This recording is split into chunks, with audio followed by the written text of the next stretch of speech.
Hi, this is Advanced Warfare, and here's part 2 of the truth behind Chuck E. Cheese. Hope you guys enjoy.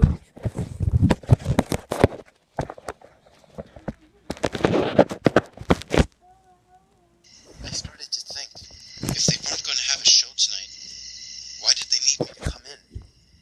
Why not just turn off the robots? Why did they need me to come in and watch them for 6 hours?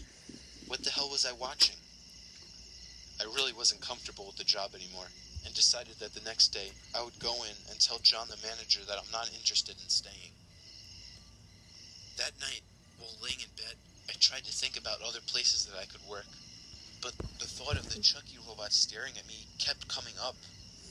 I don't know why. I mean, it seemed obvious that the robots had advanced interactive technology. It was a little too advanced. That was the last thought I could remember before drifting off to sleep. I woke up at around 3 in the morning again, to the same disturbing laughter coming from outside my window. Laugh creepy? This time, it was closer. A lot closer. My heart started pounding in my chest. The person I saw last night was back. Back again, seemingly to harass me. I had to confront this person.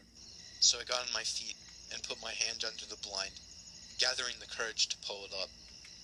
With one instant boost of courage, I jerked the blind up to reveal it. It was the face of the Chuck E. Cheese mascot, standing right outside my window, looking right at me, with the same smile I had seen in the Chuck E. Cheeses. I almost jumped out of my skin in fear. I stumbled backward on something on the floor, causing me to fall to the ground. I barely managed to get back up on my feet, then realizing that the face at the window was gone, I grabbed the blind handle and yanked it down. I sat down on my bed to try and comprehend what just happened. Somebody was pulling a prank on me. Those assholes. They followed me home and threw a Chucky costume on just to scare me. I knew they were all assholes. The way they stared at me, whispered as I passed by, and the strange comments. I bet it was all that stupid fucking nerd I saw earlier that day. I'm probably some kind of pawn in one big prank. That's why they hired me so quickly. But why? Why me? What did I do? I decided first thing in the morning I would go back to the place and give John the manager a piece of my mind, and tell him I would sue if they continued to harass me. That night, I had trouble falling asleep after that. It was probably hours before I had actually managed to fall back asleep, only to wake up early the next morning. I took a quick shower, skipped breakfast, and stormed out the front door, walking back to the Chuck E. Cheese's. When I arrived there were 3 cop cars parked outside, along with crime scene tape covering the entrance to the place. What the hell is going on here? I thought. I asked a police officer what happened, and he told me that one of the animatronic characters had been stolen from the place the previous night. Who the hell would steal one of these things, and how? I thought to myself. It sure didn't seem like a crime scene to me. It just seemed flat out ridiculous. This whole situation, ever since I started at this job, something has been going on. Something's not right with this place. But I did not want to get to the bottom of it. I just wanted to get away from it. I walked back home and looked up this particular Chuck E. Cheese on Google. Conveniently, there was a phone number for the manager, only it didn't say John. It was some man named George Mayhew. I thought that was strange, but I called the number anyway. Voicemail. I left a message stating what was on my mind and hung up. I hoped that would end that. Then I realized, fuck, I still have to get paid. I put myself in a really awkward position now, since I still had to go back to collect my payment. Ugh, whatever, I'll do it tomorrow, I told myself. Besides all of that, the rest of the day went slow and normal. It wasn't until night that I found out that my dad was working the night shift. My mom was already staying the night with my grandma, who was feeling ill, which meant I had the house to myself. I could have had a few friends over and stuff, but I wasn't in any mood for that. I needed time to myself to reflect on what was up with that Chuck E. Cheese. Who the hell steals animatronics? I mean, I guess they're worth something, but to go through that effort, why not rob a jewelry store or something? Whatever, not my problem anymore. That night, I was ready to call the police if the pranksters returned. I kept my cell phone on overnight next to my bed, ready to dial 911.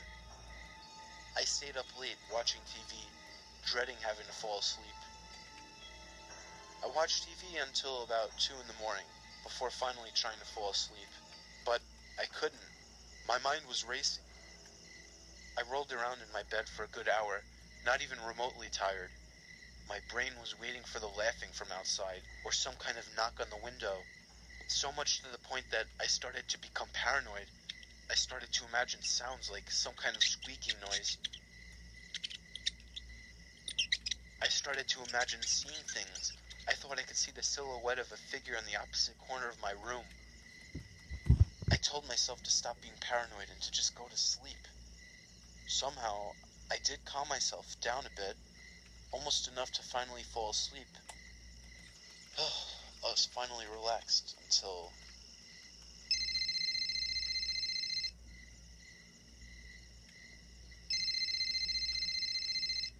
What the fuck? Who the hell is calling this late at night? I checked the caller ID. It said unknown number. To hell, like I was going to answer that. I put my cell phone back on my desk and rolled back onto my side. I was so close to falling asleep, and now I was wide awake again. I knew I didn't answer the phone because I was partially afraid to. It was probably about a minute or two later when I heard the voicemail tone go off on my phone. The caller had left a message. I truthfully did not want to listen to it. I told myself to listen to it first thing in the morning. But then, a sickening thought came up that the call was to inform of bad news of my ill grandmother. I snatched the phone, flipped it open, and pressed the button to listen to the voicemail. I heard an oh-so-familiar voice. It was John, the manager from Chuck E. Cheese.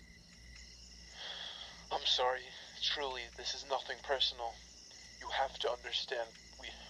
We needed you. We needed someone. He's getting hungry. He needs to eat, or else...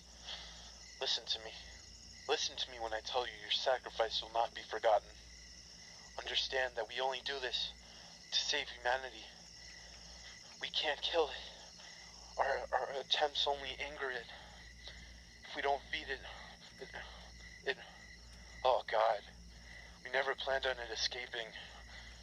We needed it to consume only in the room backstage. Oh, God, I'm so sorry. What the fuck was that? What? This joke has gone far enough. This is completely fucking insane. I have to call the police. I jumped out of my bed and turned on my lamp, anxious to call the police. I dial 911 and raise the phone to my ear. It's only then that I see it. It was the creature. The rat. It was Chucky, standing in the corner of my room, smiling at me. I hear the 911 operator on the other end, but the phone was already on the ground by that time. I felt my stomach churning inside, my hand still to my ear as if I were still holding my phone. I couldn't move. The creature opened its mouth, wider than any creature could, and started to slowly move toward me. I was trapped. The only way out was through the window. I pulled up the blind, and then pulled up my window. I looked behind me. The creature was just a few feet away from me at that point. I jumped out of my window and ran as far away as possible. A few hours later, I walked back to my house, remembering I had dialed 911, so I expected some cops to be there. I was right. My dad's car was in the driveway, too. I explained to them that a man wearing a Chuck E. Cheese costume with a knife broke into the house, and he trapped me in my room, so I had to jump out of my window. I explained to them that I had just started working at the Chuck E. Cheese nearby, and that everything was weird from the start there.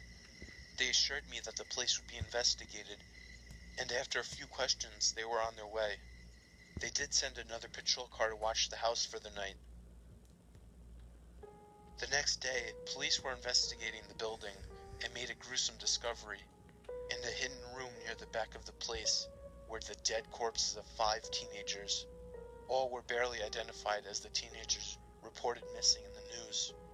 The place was shut down, but nothing was ever heard from John the manager, or whatever his real name is. After that, the creature never returned to my house. I knew something was off with that place from the start. Of course, I had to improvise a bit with my story. I couldn't tell the police that a giant mouse was trying to eat me.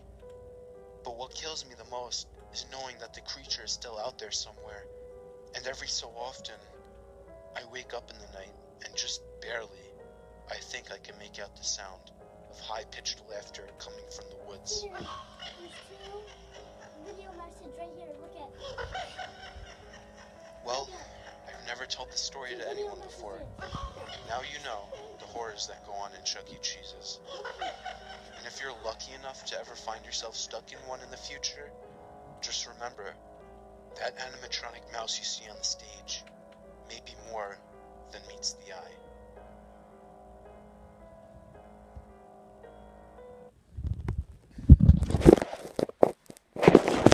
Yeah, guys, hope you guys enjoyed this part 2 of the creepypasta. Leave a like, comment below, and I'll see you all in the next one. Goodbye.